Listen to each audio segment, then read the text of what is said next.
Illini Nation, it's your man in the middle, Deon Thomas. And as always, I bring you nothing but the best. Today's special guest, you will need no explanation of who this young man is. Tracy Abrams, coming out of Chicago, out of Mount Carmel High School, went on to lead the Illini as their floor general for not one, not two, not three, not four, but due to injuries, we went to 5 and 6 years.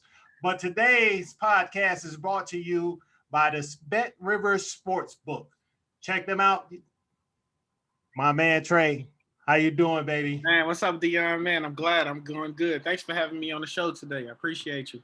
Oh, no, believe me, it's a pleasure. Bringing on the best, man, is what we try to do. I want to make sure that we get you out here, give you an opportunity to tell Illini Nation what you're doing, what you've been doing, where you're heading, because you are always one of Illinois' favorite sons. Man, first off, I'm honored to even be considered one of those guys. So thank you. I appreciate the compliment. But I'm back here in Chicago right now.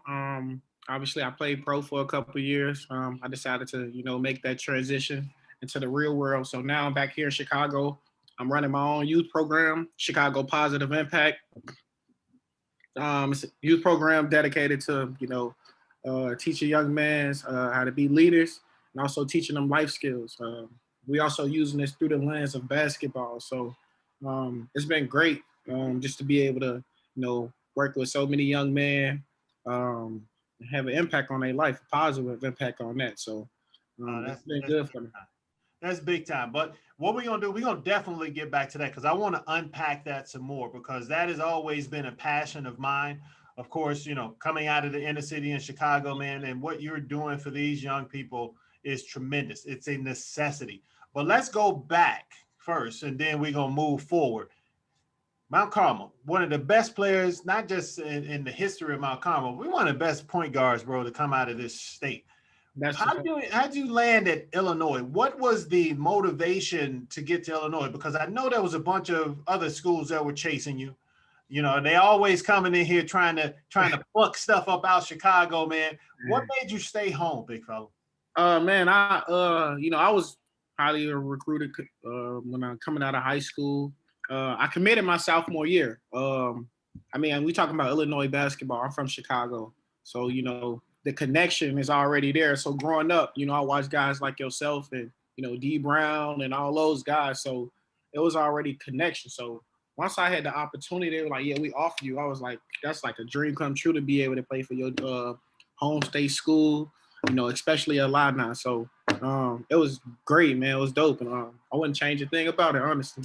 Well, I tell you this, and this is where Illinois is really working their way to get back to, man. You turned down scholarship offers from Indiana, Kentucky, Tennessee, all these high-powered programs. And I know this is what Coach Underwood is doing now, of course, keeping Ayo Dosunmu home, of course, having Adam Miller this year. And he's really trying to hit Chicago hard and get back to it. How important, I know how important it is. And I think Illini Nation understands, but how important was it for you and, and what you see now, both as a player when you were being recruited and now as, I would say an old head, but today is my 50th birthday. So you happy birthday, sir. Happy birthday. Happy birthday. No old head. That's young. You're still young.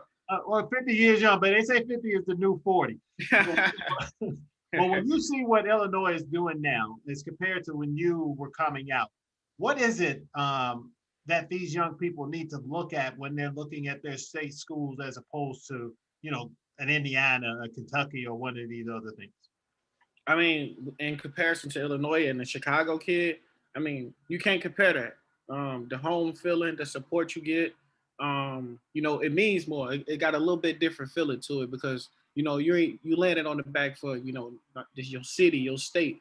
So that's the bigger picture of it. That's how I look at it, especially from a player perspective. Like I said, it was a dream just to be able to come up playing Chicago basketball and be one of those players of thousands to be able to go to the University of Illinois. So, kids get that opportunity, and especially if you're a high-powered player, I think that, it's good for, yourself and university, Chicago as well. No doubt, man. And I love that state loyalty. That's one of the reasons I stayed here. I know you mentioned D Brown. I had an earlier conversation with D. D said the same thing. going all the way back to those. Now these guys are old heads, but going all the way back to those Final Illini, the guys I watched. That's exactly. And they all talked about that state pride and that state loyalty. So you came up through the ranks, man, because it wasn't when I played, there was no travel basketball. But you came up through the ranks playing for the Fire, playing for the Wolves. Can you talk a little bit about how playing for those two high-powered AAU programs shaped and helped shape, and of course, your time at Mount Carmel shape who you are, how you perceive the game of basketball, and and actually how it worked towards you giving back to what you're giving today? When you play for organizations like that, you playing with some of the top players in the country as well. Mm-hmm. So, already you getting prepared for that next level because, you a freshman walking into them college doors. I'm pretty sure the seniors, you know what I'm saying? Like, it's going to be different. It's an experience you're about to go through. And just being able to know how to play with good players, different style of good players, that's key. And, the Wolves and the Mac Irvin Fire, both great programs. Obviously, you see their history. That continue to be great, for Chicago, for Illinois kids. So I love it. Like, just the whole idea of the Chicago feel. Right. Well, I understand that, bro. Dan, not a lot of people have ever had the opportunity to go and work out for the USA basketball team. Yeah, tell a little bit about that experience, because that's a big, that's a lot of respect. That's some love being able to go and do that. Yeah, that was one of my favorite experiences, just throughout basketball. I was playing with the older group ahead of my class, so I think I was playing with the 2010 class, and had like Kyrie Irving, Jeremy Richmond, like Austin Rivers, guys in my class, like Austin Rivers and stuff like that when we were coming up in high school. That was the top of the crop. You know what I'm saying? That was the top of the class. Like, so, me being in that environment, just competing with those guys, knowing that, I could compete, that experience was great. Kyrie was there by far. I already knew he was going to be exactly what he's doing right now, all the way back from USA basketball. But yeah, Kyrie was special. That's one of the players I highlighted. Remember, like, yeah, I got to keep working, just play and stuff like that. But that experience is, it's a lifetime experience. You just, you got all the top coaches and stuff was there. At the time, yeah, of course, Coach Weber was there. Coach K and all those, Coach Roy and all those guys was there. So it was pretty dope. It was a pretty cool experience. Well, you take that experience and now you're moving on to Illinois. How was it coming in as a freshman? I tell people the story for me, having gone to Simeon, which was, I can't even use the word predominantly black because it was all black. So having that, it was a culture shock for me. How was it that freshman year when you stepped on campus at Illinois for you? I was prepared. I'm not gonna even lie. The Mount Carmel environment definitely, prepared me in terms of just being able to balance sports with the academic part. Mm-hmm. Obviously, in the scheduling of an athlete is crazy. That's something you got to get used to because it's from people don't realize. That clock rolls from 7 to 9 at night. You know what I'm saying? Because you on schedule to be where you got to be at those times, from class to practice to study hall to repeating those days again. So just getting used to that my freshman year was love, but I really enjoyed the transition. Just playing with DJ Richardson, Brandon Paul. I really went in there my freshman year just with the mentality like, I'm gonna go every day and fight, regardless of the circumstance, to be honest. I knew it was a learning experience, even for me, just, being point guard on that level in the Big Ten and stuff like that. So, you just got to be like, all right, hey, let's do this. So just having that, that Chicago mentality like we talked about, you need that. Let me tell you guys a little bit about our partners over at Bet Rivers Sportsbook.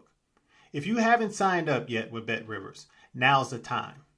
Bet Rivers Sportsbook is offering a $250 match bonus for your first deposit. But what sets them apart is that they require just one playthrough to turn your bonus into cash money. When you win at Bet Rivers Sportsbook, they pay fast. And now, it's even faster. With Rush Pay, instant approval for withdrawals. It's safe, it's secure, it's reliable.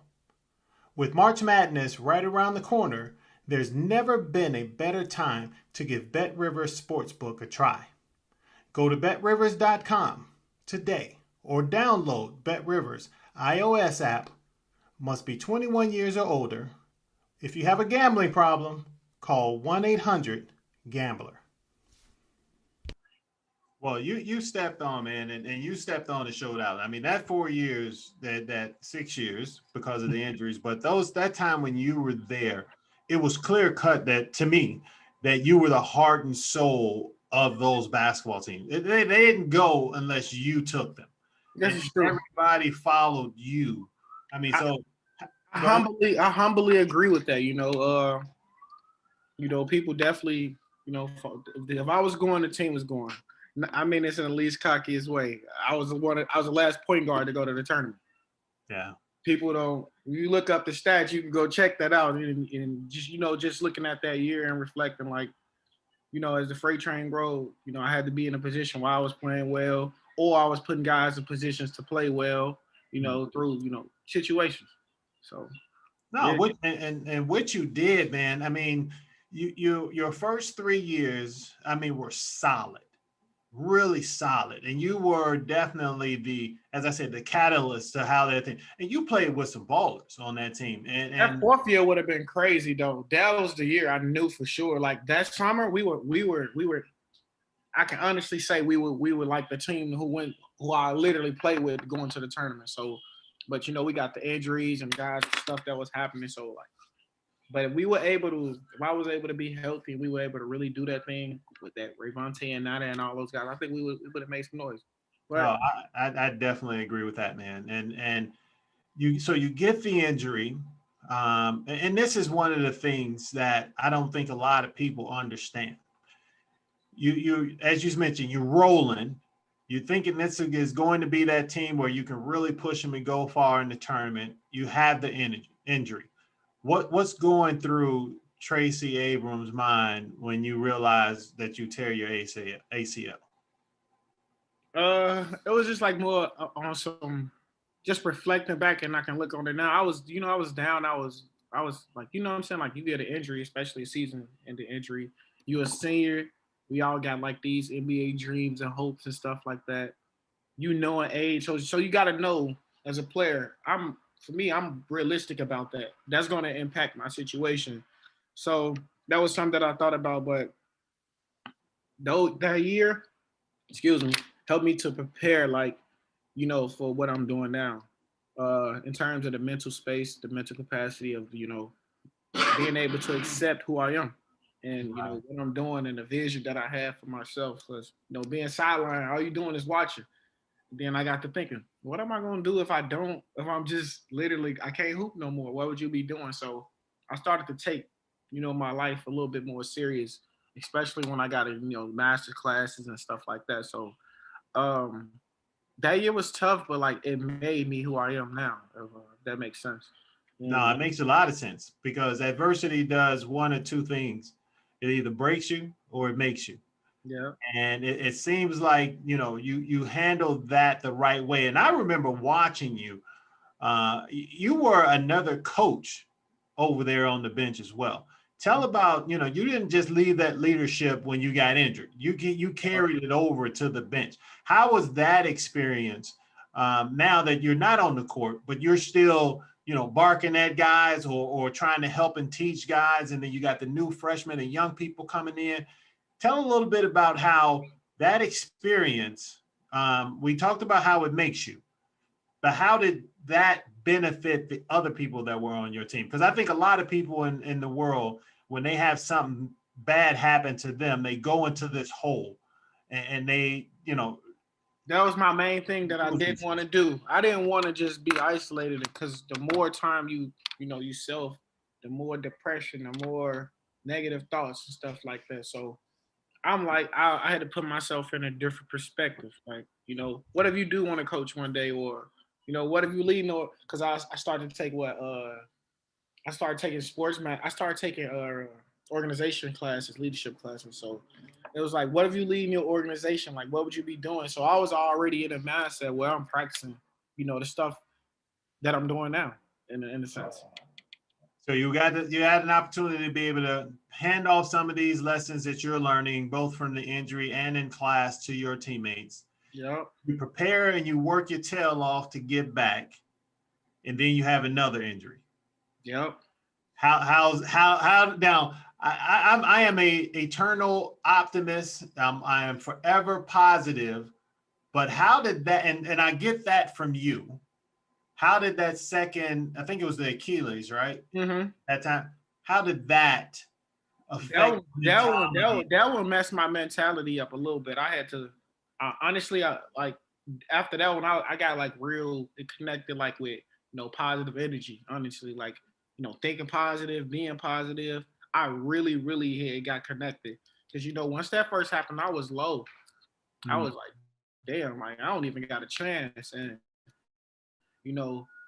after a couple weeks, I'm snapping back into reality. I'm getting back in the gym, and to be honest, when I got back, I was literally better than I ever been. That's what's so crazy about it all. I could shoot better. I was doing jumping better and stuff like that. So, once the second one happened, I was like, you know what? I would have rather for that happen now than in the middle of the season where I really couldn't finish my career off the way I wanted to or whatever. But so like, the timing was crazy. Like in that moment though, I know the second one, I was down for at least a month or so, like just mentally in a bad space. Honestly, like, my mental wasn't like strong, like the real character of who I am. It was just like going through the relapse of like, adapting what's going on. Then I just had to reflect on like, hey, you just said this during the last injury. Who would you be? What you gonna do? So, it all actually played out well, man. Because I swear, like, I got my master's. That was the best thing for me. Just mentally, just knowledge wise, and just stuff like that. I think that was just different for me, and that really helped me. Okay. Was there anyone that you leaned on when that time was going on? Because yeah, for sure. Because it's always difficult when we're trying to climb out by ourselves. So who Obviously was that influence that helped you? Obviously, I led on my family, spiritual world for sure, God for sure. Most importantly, I got connected spiritually with myself. Got connected to God. And Hutch, my dad, like my stepdad back here in Chicago. Not my stepdad, but my dad here in Chicago. He was real strong with the mental component of all that. Just being consistent with checking on me mentally. And even being consistent with me on preparing for the next level. What's next? Like, all right, let's start applying that. Like, even though you still got that opportunity, like I still had a really solid senior year. Like I swear, like if you look at my games and you look at like the overall thing, it was a solid year for me. We lose a couple games away, but it was a solid year. So, I was cool. I wasn't cool with us not making the tournament ever, but in a component of my story and where I was at, I was definitely happy with that. Look how I did Michigan before I left. You know what I'm saying? So I'm cool with that journey, that experience, because it made me who I am now. Yeah, you took my next question from me because I was going to say that you came back. You had your highest scoring percentage now by a little bit, but you had your highest scoring percentage. You had your highest free throw percentage. You tied your highest rebound percentage. Yep. Yes, and and you were right there as far as shooting. So you take all of those negatives, you turn them around to a positive with the help of course, your higher power, your family. Now you're going on and you're looking at this next level after having such a nice senior season. What were the thoughts? And you and I talked about this a little bit. What were your thoughts when it was, okay, now how do I look at going on to the next step? I was basketball wise, I was so ready. I had really good years when I played overseas. I was like 14, maybe like 5 assists, 5 rebounds or something, 6 assists, 5. That's really solid. But for the situation I was in, and just thinking long term, I had to distinguish like, which one is more realistically the best for you. I could still be hooping right now, making a couple of dollars, but I'd rather be invested into myself, into my long-term career. Oh, I mean, no doubt. I don't mean to cut you off, but you talked about the numbers you put up in both Cyprus and Serbia. I mean, man, you average 16 points a game, like 6 assists and like 6 rebounds. Those aren't just good numbers. Those Those are hella good numbers. Solid numbers. I can't lie. Those are really solid numbers. I don't know. I just, man, the space that I'm in, the space that, I guess like I visualized me maximizing myself, and like I was gonna have to put a lot of years into, my overseas career to get to where I really wanted. I'm just being honest. Right. My chances would make it like it happens. People does make the league from overseas and all that type of stuff, but my chances were it's not as high. Realistically about it wasn't as high. So me just continue to watch and think about the trend of how my career was going and how my financial situation. I had to make a grown up decision, and it was a tough one, but it was a one that I was comfortable with, that made me feel at peace. Yeah, and that's one of those things that's really difficult for a lot of players that are from where we're from. We come into it, we have high hopes, we have the dreams of the NBA or the dreams of these long professional careers. Was it the 2 injuries, and you kind of touched on this, the 2 injuries helped you focus on your future? A lot of guys don't have that opportunity, and a lot of guys come back lost. Tough. It's tough. I don't mean to cut you off. It's a tough. You got to kind of psych yourself into like a different. That's why I said the positive thinking. I was mentally telling myself the positive outcomes of situations, even when I'm in bad situations or I'm just being positive and just being able to psych my mental like that. It helped me be able to be comfortable. Like, it's tough though, honestly. Like, guys, as players, we don't know when it's done, especially when you feel like you're young and you're in your prime. Right. It's tough. It's a tough decision maker. I mean, you played overseas, you played your career for a long time as well. We had conversations, and he was just like, it doesn't even become about the love for the game. It just becomes about how much money am I making right now? Yeah. So that's a difference in like when you make decisions like that. Oh no, big time. Illini Nation, listen up. If you're like me, you want a personal relationship with your business banker. That's why, if you don't know our fellow Illini alum, Kevin Bastuga, from the class of '94, you should. Kevin is one of the founders of Chicago-based Signature Bank, a highly successful commercial bank that provides strategic and customized banking services to you and your business. At Signature Bank, you'll have a true partner. Kevin and his team will know you and your business, and they'll do whatever it takes to help you grow your business.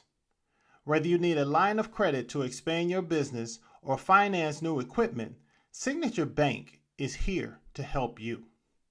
Signature Bank, helping Illinois business owners succeed no matter what it takes. So check out Signature Bank at www.signaturebank.bank today, or call Kevin Bastuga at 773-467-5606. That's Signature Bank at www.signaturebank.bank, or call Kevin Bastuga at 773-467-5606. You were able to get your footing, get to a place where you were comfortable with, and then move on from there. Tell a little bit about, I don't care what business you're in or what world you're in, when you have done something for so long, it takes a special toughness, a special insight to be able to say, okay, it's time for me to leave this thing and move on to something else. You had a little sniff of that when you had the injuries, but tell a little bit about what your mindset was. Hey, this is what I got to do so I can get into this. And then we'll go into what you're doing now. So what was the thought process when you were putting your next steps together? So I was thinking, you keep touching it. I was thinking about those injuries. I was thinking about the foundation that I was building mentally for myself. And I was like, you got this strong educational background from literally one of the top universities in the world. Mm-hmm. Yeah, you good at basketball, but you have this and you know how to use it. You know what you want to do, and if you believe in yourself enough, good or bad, the outcome, just keep it going. So like, I think the injuries helped me to, be able to be lax when I was making that decision and or just that transition in general. Right. Well, well, I'll tell you this, man. And you and I've talked about this. I'm so impressed by what you're doing. And Illini Nation, I'm sure they don't know. If you're not in this Chicago area, because I didn't know. I didn't know where you were back. I didn't know if you were still overseas. And then I saw on the news that they did an excerpt on what you're doing now with Chicago Positive Impact, and I was blown away. And that's when I was like, oh my God, Tracy's back. Let me reach out to him Yeah, thank you so because much. it needs to be out there. So you come back, you're sitting down saying, okay, what's my next steps? The next step for people is not normally starting a non-for-profit or getting into something where they're giving back and helping. They're thinking, oh man, I got to make as much money as I can. Again, you flip this thing on its ear because you're looking at the long-term picture for society. How did you come up with, okay, let me do Chicago Positive Impact instead of doing something else that could have been more lucrative for you? So I'm gonna give you a couple keys. I ain't gonna lie. When I was in college, I was creating two programs. So I was already creating my organization that I was doing, stuff that I'm doing now. So I was sitting on like the different ideas. But when I got here, honestly, I was literally just working with about 8 to 10 students doing ball handling. I started to, connect with the principal, and then her just seeing me being consistent, with my vision and the stuff that I was doing. Um, she allowed me to work with the students in her school. From that, I was allowed to um, put my vision and everything together. That process took time. It was tough because you think about, I'm not making the money that I was making. This wasn't about money. Um, Literally not making the money that I making. I was barely making money. The money that I was making, I was putting into the stuff that I was doing. Mm-hmm. So it was like I was really invested in what I was doing at the moment. But like this, if you look at it stepwise, everything was planning out accordingly in the sense of, once she allowed me to work in the school, now I'm allowed to work in another school, and I got another school. So now I got Chicago Positive Impact, to where we all as one, where we connecting the schools and the kids together, and we just growing now. We went from 1 to 5 to 10, so we're just looking to keep it going. Well, that's amazing, Trey. For those that don't know, give them a little bit of an overview of what Chicago Positive Impact is, what you're doing, and because I'm going to praise you for it because it's something that I have always wanted to do and I have dabbled in, but you're 2 feet in. And so you're 2 feet in. I want to be in with you, as I told you before, what you're doing. But Yeah, thank give you. the audience an overview of what CPI is. So Chicago Positive Impact, it's a youth program, strictly dedicated to the youth. Um, it's a leadership program, teaching leadership and life skills. Um, Really, I got a leadership curriculum that I created back when I was in Illinois, and using the lens for myself and my experiences, and a leadership stuff that I'm qualified for. I'm not trying to be too political, but I created something that I used growing up in Chicago, like, and the stuff that I think can help students, maximize their character. Mm. So Chicago Positive Impact is a youth program, helps kids enhance their life skills through basketball, through organized events, through giving back to the community. Um, I want to be able to show kids that they got somebody that can support them.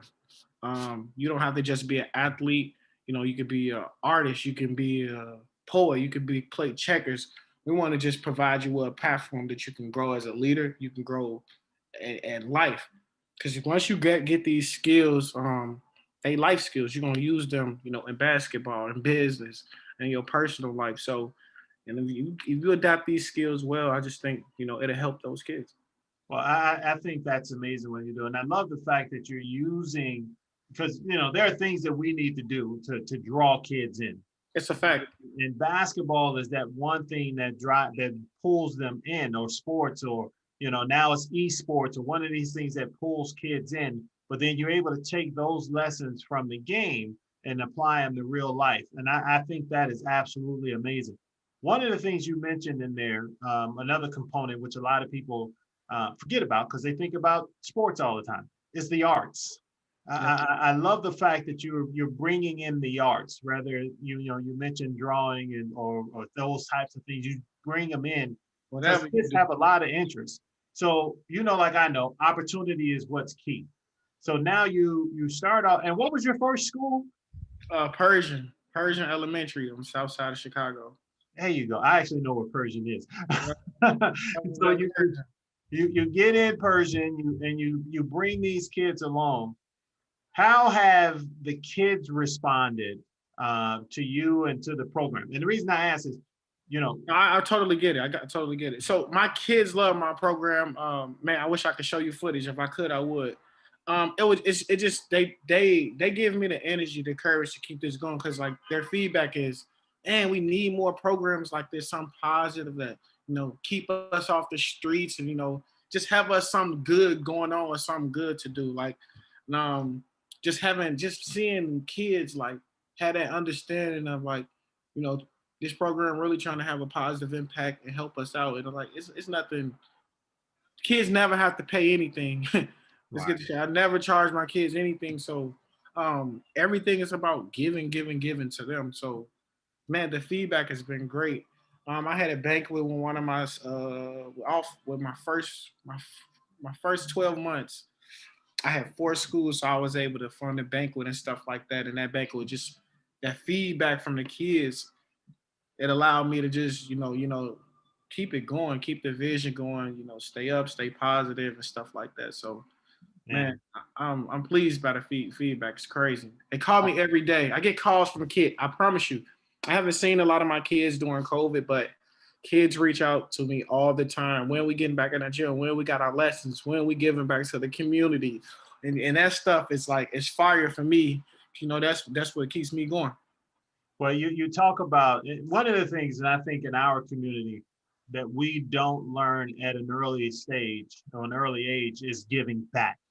So, well, you're taking 3rd through 8th graders, correct? 3rd through 8th graders, yep. So you're taking 3rd through 8th graders and teaching them the importance of giving back to their community. When we talked earlier, you talked about one of the events that you had. I guess you were bagging and giving.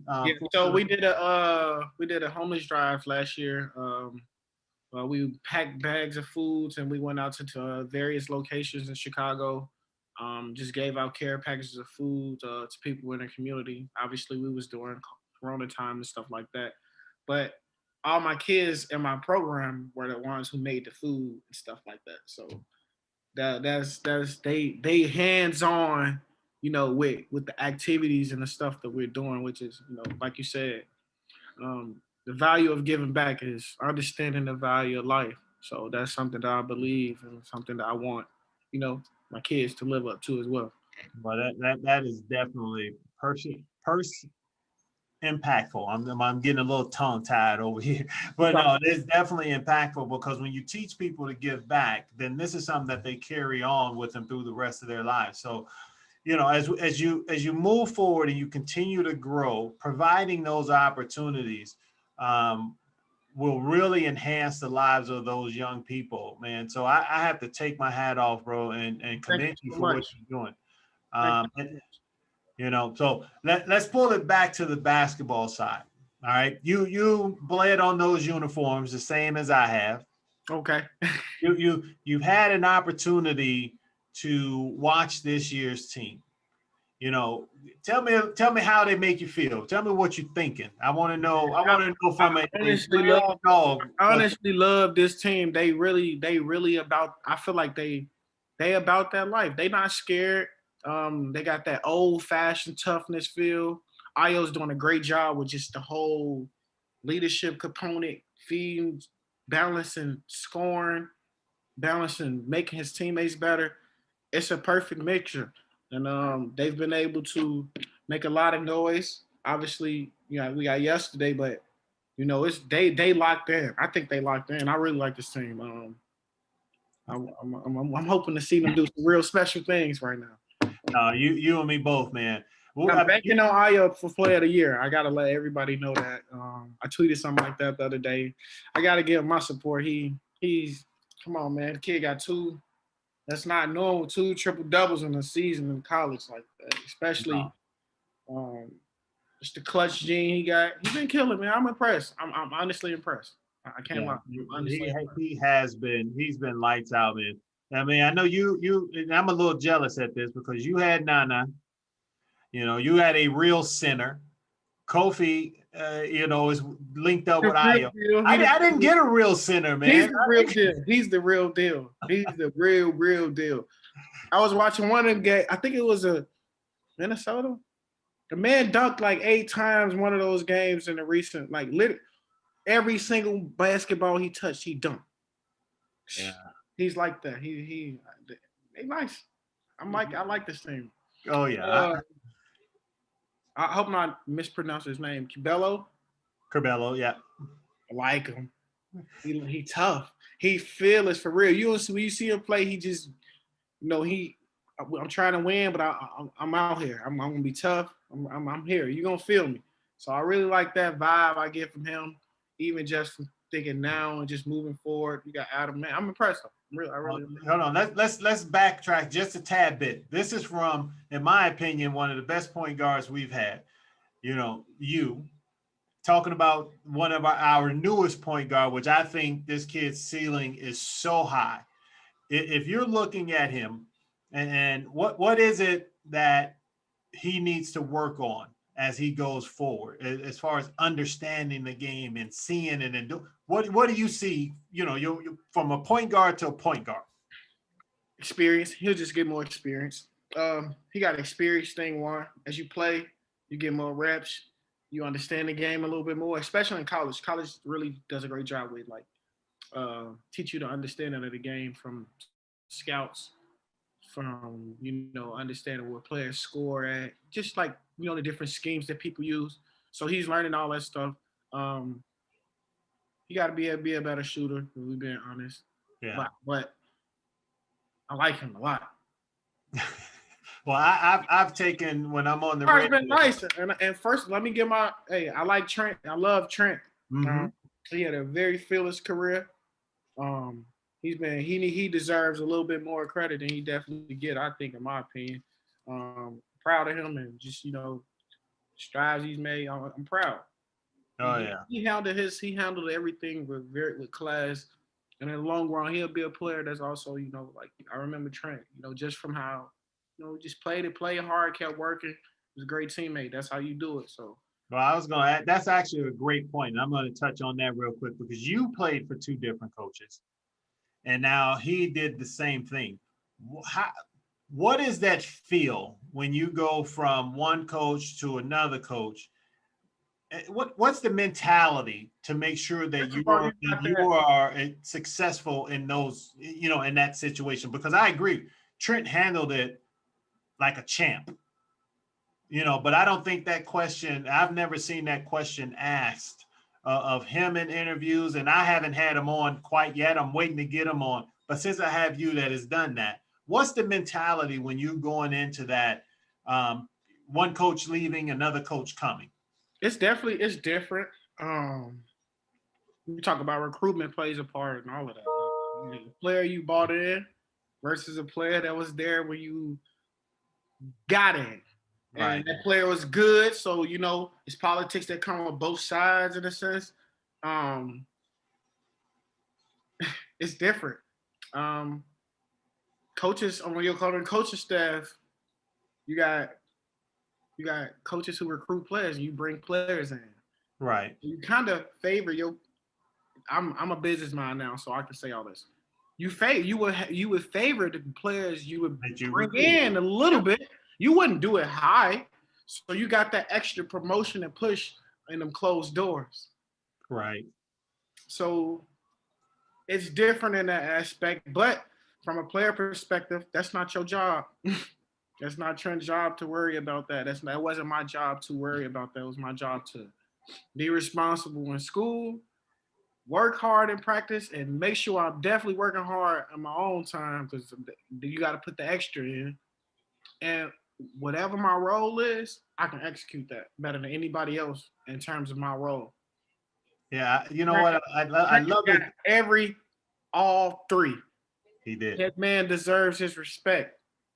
Well, no, I think he gets it. I ain't saying it to you. I'm just saying in general because we having a conversation.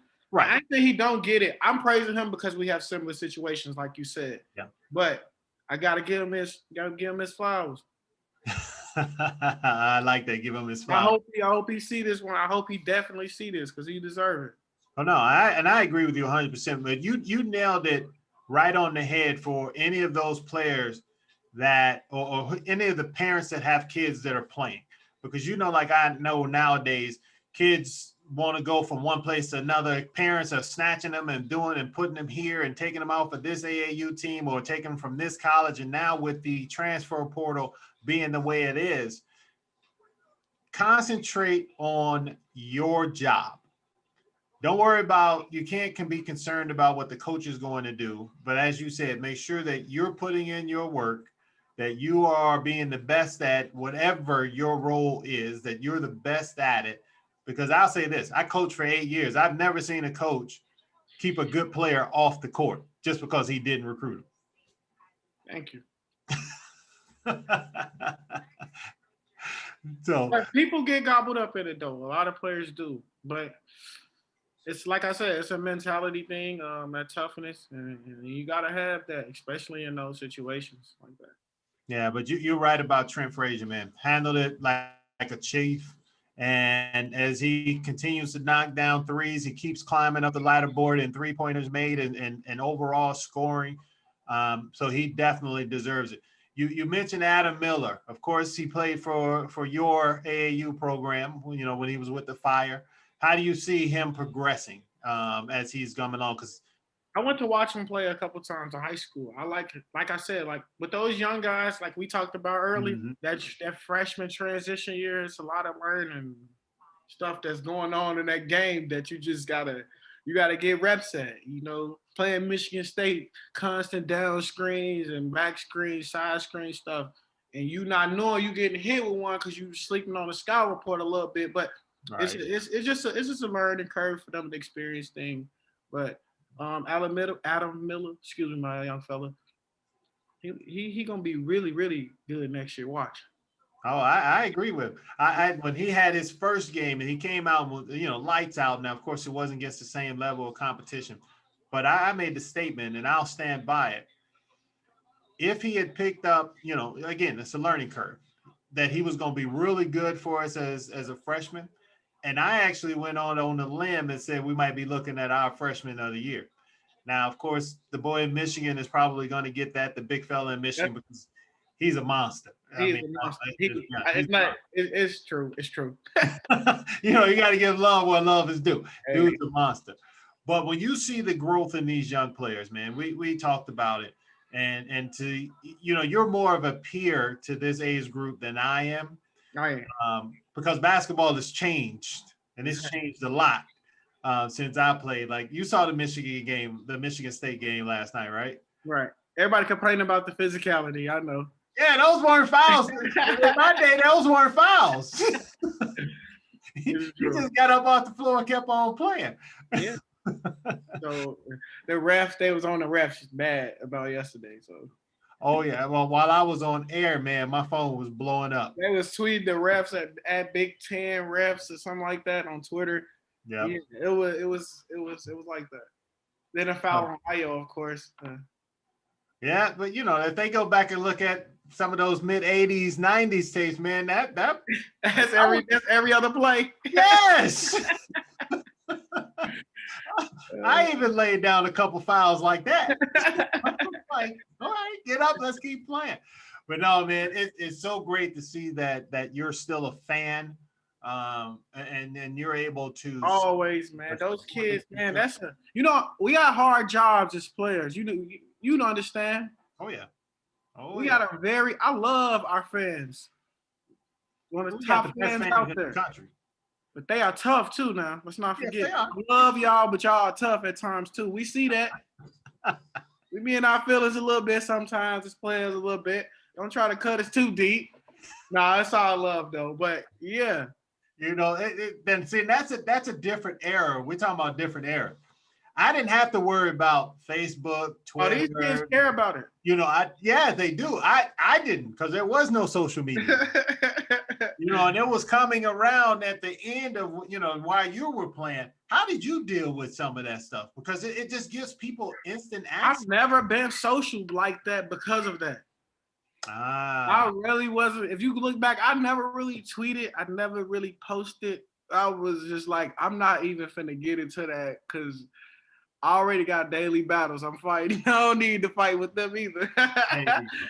If I have a bad night, they gonna tell me I'm the weakest. I just had 30 the other night. I'm the GOAT. So like, I need to just stay in the middle with it. That takes me back to my high school coach. Again, we had to take the whole newspaper when I was playing, and looking at your stats and all of this. And Coach Hambrick used to be like, Deon, put that paper down. He was like, 2 things are going to happen. And I'm like, what, Coach? He was like, either you're going to believe it, they're going to write something good and you'll believe it and you'll stop working, or they'll write something bad and you'll believe it and stop working. He said, so that thing it serves you no damn purpose. Put it down. And I did. So it seems like you learned that same thing. I learned that at Illinois though. There you go. Well, better sooner than later, as long as you pick it up. It got a little bit different in college. So if you had to send this out to these young guys now, what would you tell them? Because a lot of them are worried about their brand already, and this and that. Some of them are great, but you're right. You could have some of these fans that are not as great. What would you give them with all that you've learned? And you're now 27 years. 29. I'm 29. older. Woo! 29 already? Already, man. I've been out of college 3-4 years now. Already. Golly, time goes by fast. Well, in your 29 years and your wealth of experience, what would you tell these young people about social media? It's fun. It's not too personal. It's not too deep. I get it. It's a part of the times. I'm on social media now, and even more ever than I ever been. But it's fun. That's what it's used for. It's used as a tool to be fun. It's used as a tool to promote your brand. Good stuff. Support your friends. That's what it should be used for, from my perspective. In terms of like with the fans and all that, yeah, man, that's stuff part of the game. Get with it. If you from where I'm from, when you go play on the south side of Chicago, grew up playing crate ball. You think ain't nobody talking crazy to you? Yeah, he can't shoot. Don't put him on your team. Like, he ain't playing today. You know what I mean? That's how real it is where I'm from. So that little stuff is fun. Just like it's perspective though. Right. No, not too emotional. Never too emotional with it. Never too emotional with the fans and the social media stuff, because people say stuff that they probably don't mean, or stuff come out the wrong way through text and wording. You just never know. Hey, Tracy. So develop tough skin first and foremost. Hey, don't be a little softy about it. And then let the negative keep rolling and stay positive. I love it. Those are the right things to pass along, man. So, Trey, I want to thank you, brother. Thank you for coming out and joining us. But what I want to do, I want to give you an opportunity to say what you want to say to Illini Nation. But on the second thing is, I want you to also put out where people can find out more about CPI, okay, where they can reach you, whether it's social media or whatever, so people can learn more about what you're doing. Because I'm sure there may be someone that's going to hear this interview that may be interested in helping you out, because it's a worthy cause, Illini Nation. I'm in. I'm all in. I'm 2 feet in. So whatever you need for me, I'm in it. So go ahead, Trey. The mic is yours. To Illini Nation, thank you so much for the unbelievable support throughout my career. Us as players definitely love you guys. We appreciate you guys so much. Um, we in this forever, man. It's a long run thing with the orange and blue. If you ever wanted to find out about Chicago Positive Impact, you can find us at www.shypositiveimpact.com, or you can reach me in my email at shypositiveimpact@gmail.com. Again, you can reach us at the website, www.shypositiveimpact.com. Much love, Deon, for having me on, man. This is the beginning of plenty of conversation and, communication with us. So I'm just, I'm grateful that, somebody like you, I can look up to, listen to, learn from, gain knowledge from. So thank you. Well, no, I am always here. I am always a resource. So Illini Nation, you heard him.